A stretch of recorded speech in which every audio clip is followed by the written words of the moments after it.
Good morning. If you are visiting with us from out of town for the Berkshire Hathaway meetings, thank you for tithing. And all right, Berkshire Hathaway this weekend's like my least favorite weekend of the year because it's hard to get into Dairy Queen and do all that stuff. So, yeah. Borsheim's, yeah. All right, complete this. This is a quiz, fill in the blank. You say it out loud. I am at the end of my. Very good. All right. My life is falling. Okay. I'm so stressed out. Good job. My boss is driving me crazy. All right. My kids are driving me. My husband is driving me. All right. Welcome to the good life. In Nebraska, we are not known for moving too fast, right? We kind of take our time. Though I've noticed over the years, and I've been back living here, that we move a lot faster than we used to. I remember coming back here from when we lived in Arizona, and the light would turn green, and my sister wouldn't go. It's like, because in Arizona, it's like, you're just going super fast all the time, because there's snowbirds there that drive like Nebraskans. And it's like, man, you got to get going. Let's get going. And now, after living in Omaha for 18 years, I realize, I see people on the way to work now. They're texting and they're talking and they're eating their breakfast. And there's all kinds of stuff going on. And they're checking Facebook. And we are living much more now in Omaha in a fast-paced life. The child on the playground who jumps on the merry-go-round and says, "Faster, Daddy, faster." The 16-year-old kid who jumps in the car as soon as it gets about a block away, hits the gas, right? I rode with a bunch of guys yesterday on a motorcycle ride, and we had the need for speed. Absolutely. There's something intoxicating about going fast. For most of the history of our world, we didn't move too fast. Depending on how fast your horse went, that was how fast you could go. And then things started changing. In 1898, there were fewer than 30 cars in the United States. A decade later, there were 700 factories spitting those things out. Things started moving faster. Remember TV dinners, how excited we were? We had TV dinners. Our home, we had TV dinners, we just didn't have a TV. So we didn't know what that was. And then we got a black and white TV, and then I remember we had to wait for it to turn on. You could hit it, and then and we had 3 channels, and our knob would fall off, and so I had to take a pliers and kunk, kunk, kunk. And now I'm really frustrated when there's a little bit of a delay in the remote. Can't you go any faster? We wanted things overnighted, so Federal Express helped us get things overnighted.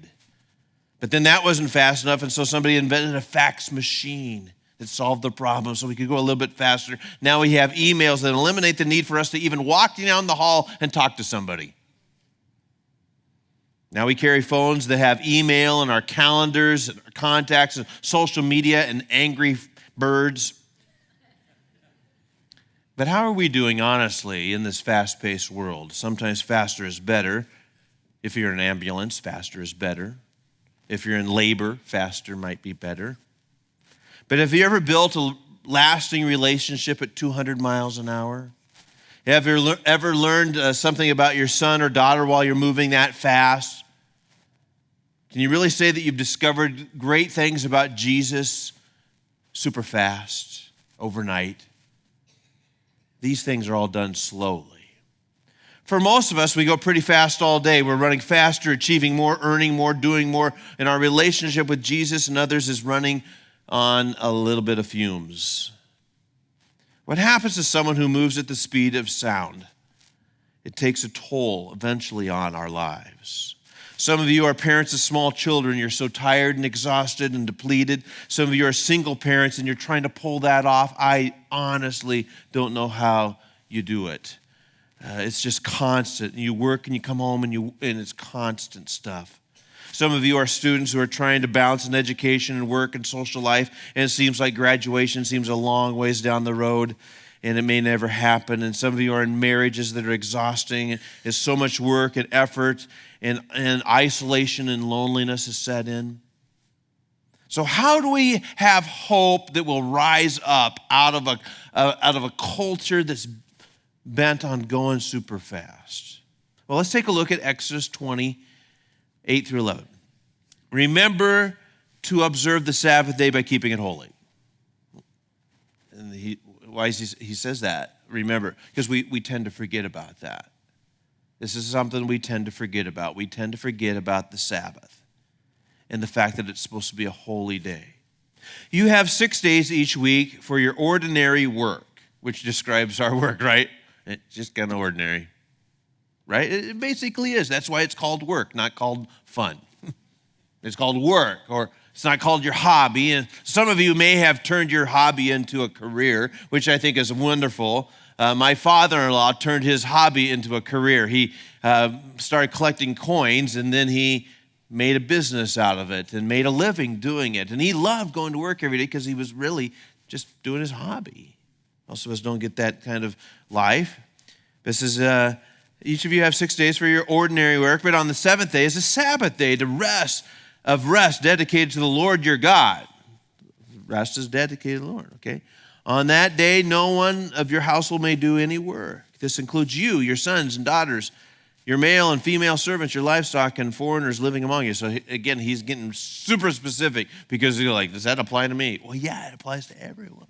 For in the 6 days, the Lord made the heavens and the earth and the sea and everything in them. But on the seventh day, he rested. That is why the Lord blessed the Sabbath day and set it apart as holy. From the very beginning of time, God had a rhythm to life. There was work and there was rest. He worked for 6 days and then he rested. Then the Israelites are making their way through the wilderness and he gives them 10 commandments. 10 commandments. And the fourth commandment, in the top 5, the fourth commandment, set aside a day for rest and holiness.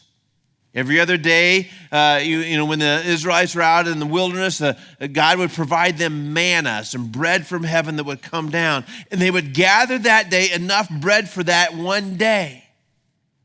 And then on the 6th day, he would send enough bread so that you could have it for 2 days because he didn't want you gathering it up on the next day because the next day was to be a day of rest. Jesus followed this rhythm of life as well. He had to take care of his soul. There was more to his life than just working. And an unbalanced life, I think, is one of the biggest sins for Christians because we're not murderers and we're not stealing stuff, but we do have an unbalanced life, and it's a pretty big deal to God.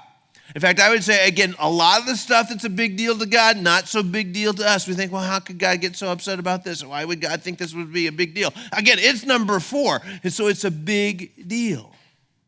Because a life that is out of balance, when a life becomes out of balance, people become a real pain. Problems become really big. Phone calls get avoided. Family members are harder to love. Sin looks awfully good in an unbalanced life. And then God seems distant. So God says, take a day to rest and recharge. Allow to get some back into your life, a little calmness, a little bit more perspective, and then people aren't so much of a problem, and phone calls aren't going to be avoided, and you're going to fall in love with God even more. Everyone needs a day of rest. For you, it might be a Saturday. It might be today. For me, my Sabbath is Friday. I had to figure that out. Even Friday becomes a difficult time for me to have a Sabbath because oftentimes when there's weddings, there is a rehearsal and there is activity and there's things that are going on. And so I have to be very careful and very guarded anymore with my Sabbath day. And I know sometimes that bothers some folks and stuff, and I have to say no to a bunch of things. And I don't. That's just me because I have to. If I don't guard my Sabbath, I guarantee you, you won't. I have to do it. Just like you have to guard your Sabbath. This is a trust and obey kind of activity. Are you convinced that a rested version of you is better than an exhausted version of you? Now, God doesn't get tired. God never sleeps, and he's all powerful. But you are not all powerful, and you're going to get exhausted. Exodus 31:17 says, "It is a permanent sign of my covenant with the people of Israel. For in 6 days the Lord made heaven and earth, but on the seventh day he stopped working and was refreshed." Even if you're not physically tired, you need some time out of your routine to get refreshed. And there are things that we can do to bring about refreshment in our lives. We need pastimes and hobbies, sports maybe that breathe life into us. I'm always amazed. In fact, I would say every 101 class, I ask the folks that gather, the 20 to 30 people that are in that room, tell me a little bit about yourself. Tell me about your hobbies. And I would say that 90% say they don't have one. Easily 90%. They'll go around and say, this is what I hear most of the time. My hobbies are my kids. Well, then you're going to be exhausted. You truly will. You need a break even from them. And by the way, they need one from you. It is an okay thing. It really, really is. Seems like, and sometimes people say, well, there's nothing to do in Omaha. Really? Really? No, there's nothing to do in Waterloo. Am I right?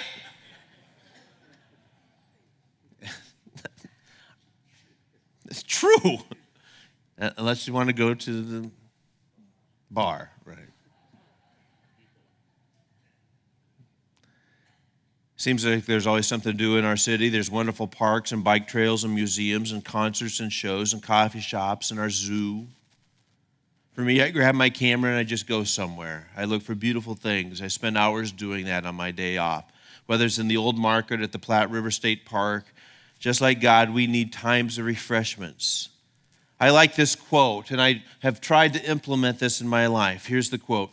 We need to depart daily, rest weekly, abandon annually.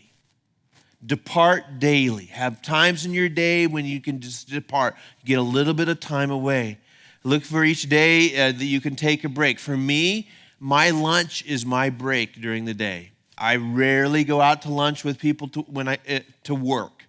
If I don't mind going out for people to lunch sometimes with people if it's not work related. But I again, being my way I'm wired up, being alone at lunch is a wonderful thing. That might just really bother a lot of people, but I look forward to it. Oh, good, nobody's bothering me. No, set the phone. Nope. I like that, and it helps me out. Rest weekly. I really try hard to honor this one. Sometimes things are unavoidable in my line of work, but even when my week gets crowded, I try to find ways of resting. And if I don't find ways of resting, I get cranky. And you don't want to see that. My wife doesn't want to see that. Nobody wants to see that. I don't want to see that. Abandon annually, getting away for a week really does my soul very good, whether it's sitting in a photo blind on the Platte River or finding a mountain to photograph. This has become an incredibly valuable thing for my life. So depart daily, rest weekly, abandon annually. Psalm 23, 1-3. The Lord is my shepherd. I have all that I need. He lets me rest in green meadows. Leads me beside peaceful streams, renews my strength, guides me along right paths, bringing honor to his name. When I rest, it brings honor to his name. Now, here it says, the Lord is my shepherd, which makes me a sheep, which is not a pleasant picture for most of us, really. Sheep are kind of dumb. They're not real strong. They wander off. They tend to get caught in the thickets. Animals can kill them. And left alone, a sheep is eventually going to die because it doesn't have any way to defend itself. And that's why we need a shepherd to guide the sheep. And that's why we have a good shepherd. And our good shepherd If we get lost, he's going to come and find us. But while we're with the Good Shepherd, he does what for us? He leads us into some green pastures and beside some quiet waters in order to do what? Restore our souls. That's the purpose of him leading us into those places. It is to do what? Is to restore our soul. Jesus did this every week. He went to worship to build up his soul. Hebrews 10:25. And let us not neglect our meeting together as some people do, but encourage one another, especially now that the day of his returning is drawing near. This is a major, major benefit for the church. For people who go to church, the major benefit for us is refreshment. We need this time to build our souls. Resting is not enough. That's why I find it difficult to help people who say, well, I would come to church more, but Sunday is my only day to sleep in. And I want to just shake them and say, sleeping in is not enough for your soul. Sleeping in doesn't do anything really for you. It's great, but for the most part, it really doesn't help your soul. If you're at all interested in pursuing a spiritual life with the Creator God through Jesus Christ, we have to take this a lot more serious than we typically do. You just do not have enough in your tank to keep you going. The environment that we now live in, where our soul gets emptied out all the time, and you feel it, don't you? You feel it on Monday, don't you? It doesn't take long for your soul to get emptied out. That's why so many of you have found you need something more than just a Sunday morning kind of deal. You need to go to a small group because you know that if you don't on Tuesday night, you're cranky. And you're feeling it. And I know what you'll say, but I don't have time. I don't have time for that. I don't have time for small group. Pastor, you don't know my schedule. You don't know how busy I am. You don't know what's going on. I'm too busy for a small group. Well, eventually you're going to come and see me because your soul has crashed and burned. And I'm going to tell you something, and you're not going to like it. And I'm going to say, you need to go to a small group. I'm too busy for that, Pastor. My kids, we got soccer games 3-4 nights a week, plus volleyball, plus I work 60, and I'm trying to navigate all that stuff. And Pastor, you really don't know how busy I am. You're probably not that busy. I'm not that busy. I've had to force myself. Now, sometimes people say to me, Pastor, I feel closer to God out on the golf course than I do in the church. And that's probably true for some of you because you pray more on the golf course than you do in church. God, please help me make this putt. Please help me make this putt. Please help me hit it over the water. Please, please, please. There's hardly a week that doesn't go by when somebody does not come up to me and says something like this. I almost didn't come today. It's been hectic and stressful. I was going to stay home and just veg out. But the last minute I decided to come to church, and Pastor, I'm so glad I did. You see, when you let him lead you, he will lead you to quiet waters.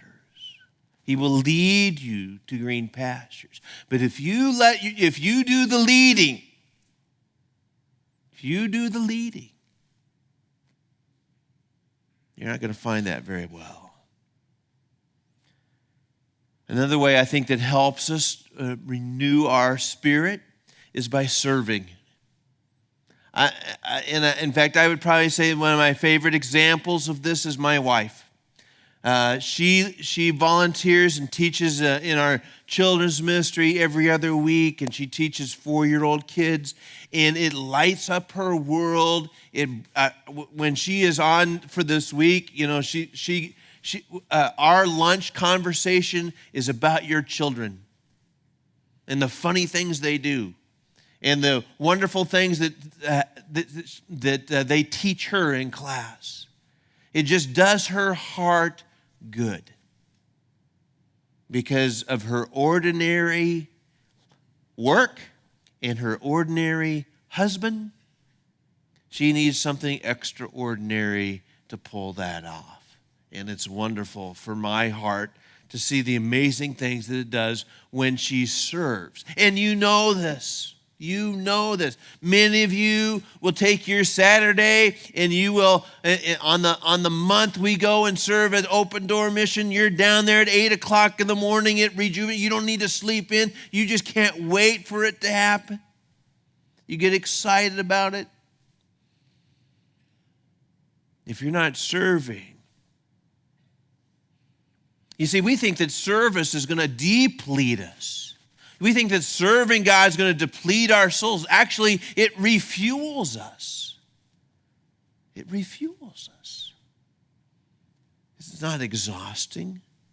Some of you are accomplishing so much in your life right now. You're running so fast and you're hitting it out of the park early every morning and late at night, and you don't stop to think about God. You don't know your own soul, and you're highly thought of, but you're super insecure. You eat at great restaurants and play at exclusive resorts and make deals in your sleep, but your soul is on life support. The speed of your life is killing it, and you're so busy you don't have time for God. You're not a bad person. You're not a bad person. You're just a busy person. And you can't keep the pedal to the metal down the whole time and be connected with others and with God. Speed kills. But you have to decide, is it your need for speed or is it your soul? Because nothing of enduring soulish value is going to happen when you're moving so fast.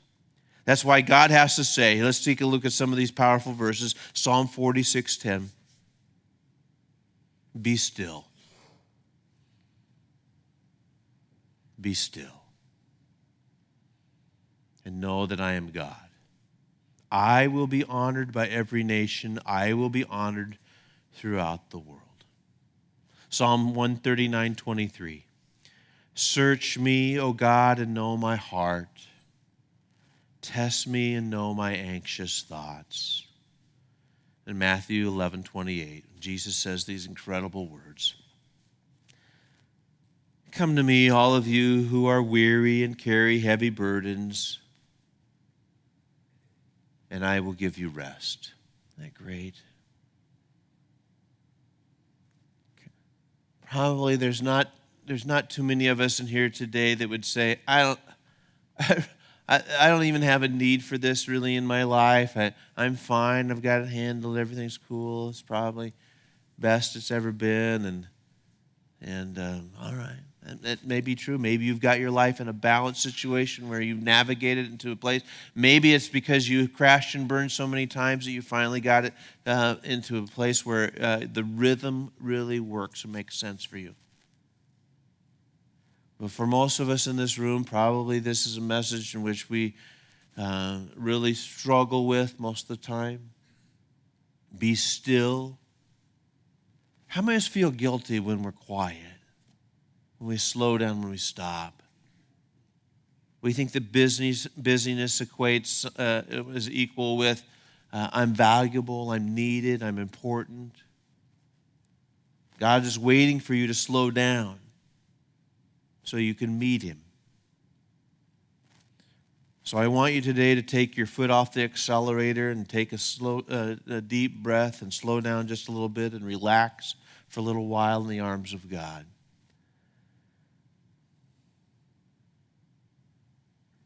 All right. We'll pray.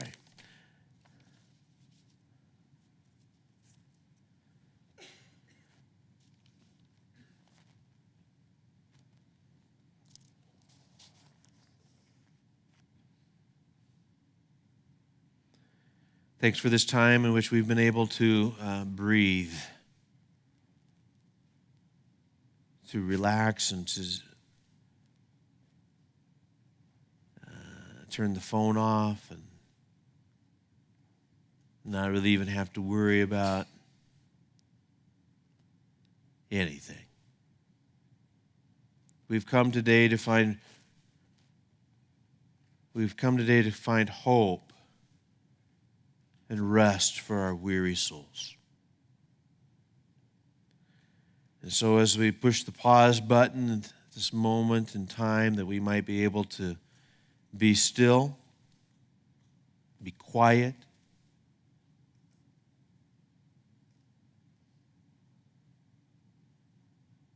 and hear you for the first time in a long time.